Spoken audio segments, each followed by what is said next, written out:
Hello friends, Tally Prime की series में आपका स्वागत है। मेरा नाम है वरिंदर सिंह। पिछले काफ़ी सारे सेशन से हम जनरल एंट्रीज की जानकारी ले रहे हैं। पिछले सेशन में हमने देखा था किस प्रकार से हम अपने आउटस्टैंडिंग एक्सपेंसेस को शो कर सकते हैं बैलेंस शीट में और अगले साल उसको किस प्रकार से एडजस्ट कर सकते हैं। इस सेशन में हम बात करने वाले हैं प्रीपेड एक्सपेंसेस को किस प्रकार से सेटअप किया जाता है और किस प्रकार से उन्हें अगले साल के हिसाब से एडजस्ट किया जाता है जनरल एंट्रीज के द्वारा। तो ये सबसे पहले हम प्रीपेड एक्सपेंसेस को समझ लेते हैं। प्रीपेड एक्सपेंसेस वो जो इस साल के खर्चे के साथ साथ अगले साल का खर्चा भी हम पहले से पे कर देते हैं। तो ऐसे केसेस में कुछ खर्चे जो इस साल से रिलेटेड रहते हैं और उसका कुछ भाग जो अगले साल में चला जाता है। जैसे एग्जांपल के लिए इंश्योरेंस, मैंने बाइक का इंश्योरेंस करवाया है 1 अगस्त को। अब 1 अगस्त को जो मैंने इंश्योरेंस करवाया है वो अगले जुलाई तक वो वैलिड रहेगा। तो ऐसे केस में मैंने टोटल 1200 रुपये दिए हैं, जिसके अगस्त में 100 रुपये, सितंबर में 100 रुपये, अक्टूबर, नवंबर, दिसंबर, एक एग्जांपल ले रहा हूँ, जनवरी, फरवरी, मार्च तक 100 रुपये मंथली के हिसाब से मेरा जो खर्चा है वो इस साल में बैठता है। यानी कि लगभग 800 रुपये जो हैं वो इस साल के हैं, जबकि 400 रुपये मैंने एडवांस में पे कर दिए हैं अगले साल के लिए, जो कि मेरे लिए एक प्रीपेड खर्चा है। हालांकि वो इस साल से रिलेटेड नहीं है, लेकिन पे मैंने अभी कर दिया है। तो ऐसे केस में इस तरह के खर्चों के लिए हम किस प्रकार से एडजस्टमेंट एंट्रीज कर सकते हैं वो इस सेशन में हम सीखेंगे। मैं फिर से एग्जांपल दे रहा हूँ। यहाँ पे 1/8 को मैंने इंश्योरेंस करवाया है बाइक का 1200 रुपये का 1 साल का, क्योंकि इंश्योरेंस 1 साल का होता है। 1/8 को करवाया है तो ये मेरा 31/7 तक वैलिड रहेगा। अब ऐसे केस में 8 महीने तो इस साल के कवर हो गए और 4 महीने अगले साल के कवर हो गए। तो इसको हम एंट्री किस प्रकार से करते हैं उसकी एंट्री हम इस सेशन में देखने वाले हैं। सबसे पहले बाइक इंश्योरेंस हमने पे किया है, वो 1200 रुपये 1 साल का है, तो इसके लिए हमें एक पेमेंट एंट्री करनी पड़ेगी। और फाइनली वो जो 4 महीने का हमने इंश्योरेंस एडवांस में पे कर दिया है, जिसको हम प्रीपेड एक्सपेंसेस कह रहे हैं, प्रीपेड इंश्योरेंस है, उसको हम अपने एसेट्स में दिखाएंगे, जिसको हम अगले साल यूटिलाइज करेंगे, यानी कि अगले साल उसका यूज़ किया जाएगा। तो ये देखते हैं इसको हम किस प्रकार से अपनी बुक्स में रिकॉर्ड कर सकते हैं। तो सबसे पहले मुझे इसमें बाइक इंश्योरेंस अकाउंट बनाना है। बाइक इंश्योरेंस जो अकाउंट है हमारा इनडायरेक्ट एक्सपेंस है, तो इसके लिए मैं क्रिएट पे जाके एक लेजर क्रिएट कर लेता हूँ यहाँ से बाइक इंश्योरेंस के रूप में। और ये जो है इनडायरेक्ट एक्सपेंसेस है, मैं यहाँ बाकी सब चीज़ें नोट एप्लीकेबल जो है नहीं करते हुए यस कर देता हूँ, तो मेरा अकाउंट ये क्रिएट हो जाएगा, यानी कि मेरे पास लेज़र क्रिएट हो गया है। अब मुझे इसका पेमेंट करना है। वाउचर में जाता हूँ और 1 अगस्त 21 यानी कि जो मेरा 8वां महीना है उसके पहले शुरुआत में ही मैं अब इसके लिए पे करता हूँ। तो इसके लिए पेमेंट के लिए मैं यहाँ से IDBI बैंक से पे कर देता हूँ इसे। और यहाँ मुझे बाइक इंश्योरेंस को पे करना है, तो इसके लिए मैं बाइक इंश्योरेंस अकाउंट यहाँ सेलेक्ट कर लेता हूँ और 1200 रुपये मैंने यहाँ पे कर दिए हैं। अब चेक से पे किए हैं या जो भी आपका मेथड है पे करने का वो आप यहाँ से डाल के एक्सेप्ट कर दें। अब हम चलते हैं यहाँ से अपने प्रॉफिट एंड लॉस अकाउंट में। अगर हम प्रॉफिट एंड लॉस अकाउंट पे आएँ और यहाँ से इनडायरेक्ट एक्सपेंसेस में आ जाएँ तो आप देखेंगे यहाँ पे बाइक इंश्योरेंस है 1200 रुपये जो मैंने पे किए हैं, उसकी एंट्री यहाँ पे अवेलेबल है। लेकिन यहाँ 1200 रुपये जो है वो इस साल के कंप्लीट खर्चा नहीं है। 1 अगस्त को मैंने पे किया है, तो 8 महीने का खर्चा जो इस साल का है और 400 रुपये जो है वो अगले साल से रिलेटेड है। तो इस एंट्री को किस प्रकार से हम यहाँ प्रयोग करेंगे और किस प्रकार से हम देखेंगे। 400 रुपये जो है वो हमारे करंट एसेट है, असल में वो हमारे नेक्स्ट ईयर से रिलेटेड है, तो इस साल का खर्चा नहीं है। इस साल का एक्चुअल खर्चा है 800 रुपये है।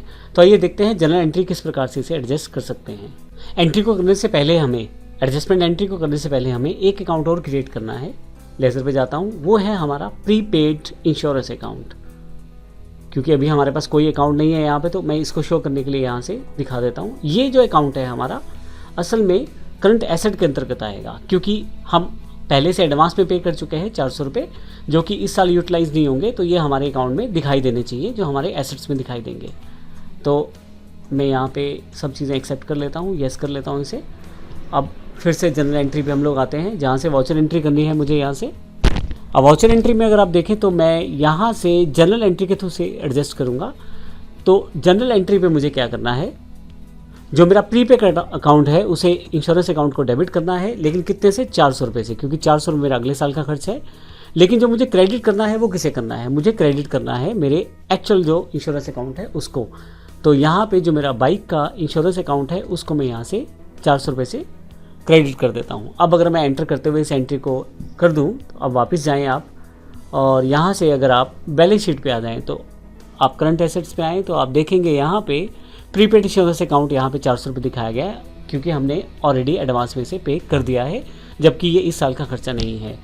तो वापस फिर से प्रॉफिट एंड लॉस पे आते हैं। अगर आप प्रॉफिट एंड लॉस पे आएँ और इनडायरेक्ट एक्सपेंसेस पे आएँ, तो अब की बार जो बाइक इंश्योरेंस है वो 800 रुपये रह गया है, क्योंकि 800 एक्चुअल में इस साल का फाइनेंशियल ईयर का खर्चा है, 1200 नहीं है। 1200 हमने तो पे किया है साल भर के हिसाब से, लेकिन एक्चुअल जो खर्चा है इस साल का वो 800 रुपये है। तो इस तरह से हम इसकी जो बेसिक एंट्री करेंगे, जिससे हम अपना जो प्रीपेड इंश्योरेंस है उसको अलग कर देंगे अपने पूरे साल भर के इंश्योरेंस पेड से। तो इस प्रकार से हम इसकी एंट्री करते हैं यहाँ। अब नेक्स्ट ईयर में हम इसको कैसे एडजस्ट करेंगे, जो प्रीपेड अकाउंट जो हमारे पास बन चुका है, प्रीपेड इंश्योरेंस अकाउंट, उसको हम किस प्रकार से एडजस्ट करेंगे, उसको अगले साल किस तरह से खर्चों में दिखाया जाएगा। तो इसके लिए सबसे पहले पीरियड चेंज कर लेते हैं यहाँ से हम। ऑल्ट F2 अगर आप प्रेस करते हैं तो यहाँ से आप पीरियड चेंज कर सकते हैं। तो मैं नेक्स्ट ईयर में आ जाता हूँ। 1/4/22 से लेकर 31/3/23 तक मुझे जाना है। ये केवल एग्जाम्पल्स के लिए मैंने सन लिया है। तो आप अब फिर से आगे अगले साल में आ चुके हैं, नेक्स्ट फाइनेंशियल ईयर में। तो यहाँ पे अगर मैं बैलेंस शीट आपको दिखाऊं तो यहाँ पे अगर आप देखें तो करंट एसेट्स में यहाँ पे आपके पास प्रीपेड इंश्योरेंस दिखा रहा है। अब मुझे यहाँ से प्रीपेड इंश्योरेंस हटाना है, क्योंकि ये इस साल का खर्चा है 400 रुपये, जो मैंने अप्रैल, मई, जून और जुलाई के लिए पे किया है। तो ऐसे केस में मुझे इस खर्चे की एडजस्टमेंट एंट्री कैसे करनी है, आइए देखते हैं। इसके लिए मैं फिर से वापस आता हूँ यहाँ पे और अपने वाउचर में आ जाता हूँ। एक जनरल एंट्री मुझे पास करनी है और इसके लिए जो डेट रहेगी वो 1/4 रहेगी, क्योंकि मैं जैसे ही यहाँ पे आया हूँ, जो 2022 में अकाउंट मैनेज करते हुए एंटर करते ही मैं इसको अपना एक्सपेंस में एंटर कर देता हूँ। तो इसके लिए मुझे डेबिट क्या करना है, मुझे यहाँ से डेबिट करना है अपना बाइक का इंश्योरेंस अकाउंट। तो बाइक का इंश्योरेंस मैं यहाँ से डेबिट कर लेता हूँ। कितने रुपये से डेबिट करना है, 400 रुपये से, क्योंकि इस साल का जो खर्चा है वो 400 रुपये है। और क्रेडिट किसको करना है, अब मुझे क्रेडिट करना है जो मेरा इंश्योरेंस प्रीपेड था उसको। तो यहाँ से प्रीपेड इंश्योरेंस अकाउंट को 400 रुपये। अब आप देखेंगे तो यहाँ पे बाइक इंश्योरेंस 400 रुपये डेबिट दिखाया गया है, जो एक्चुअल में इस साल का खर्चा है, और जो प्रीपेड इंश्योरेंस अकाउंट है उसका बैलेंस 0 हो गया है। अब मैं इसको एंटर कर देता हूँ और फाइनली एंट्री एक्सेप्ट कर लेता हूँ। अगर मैं इस साल की बैलेंस शीट में, यानी कि अगले साल की जो बैलेंस शीट में तैयार कर रहा हूँ, अगर आप उसको देखें करंट एसेट्स में जाके, तो यहाँ से आपके पास प्रीपेड इंश्योरेंस हट गया है, क्योंकि वो इस साल के खर्चे में शामिल हो गया है। कहाँ शामिल हुआ है, अगर प्रॉफिट एंड लॉस में इनडायरेक्ट एक्सपेंसेस में जाके देखेंगे तो बाइक इंश्योरेंस यहाँ पे दिखा रहा है। तो इस प्रकार से हमने इस सेक्शन में देखा किस प्रकार से हम प्रीपेड एंट्रीज को कर सकते हैं जनरल वाउचर के द्वारा, और कैसे अगले साल उन्हें एडजस्ट कर सकते हैं फिर से जनरल के द्वारा। धन्यवाद।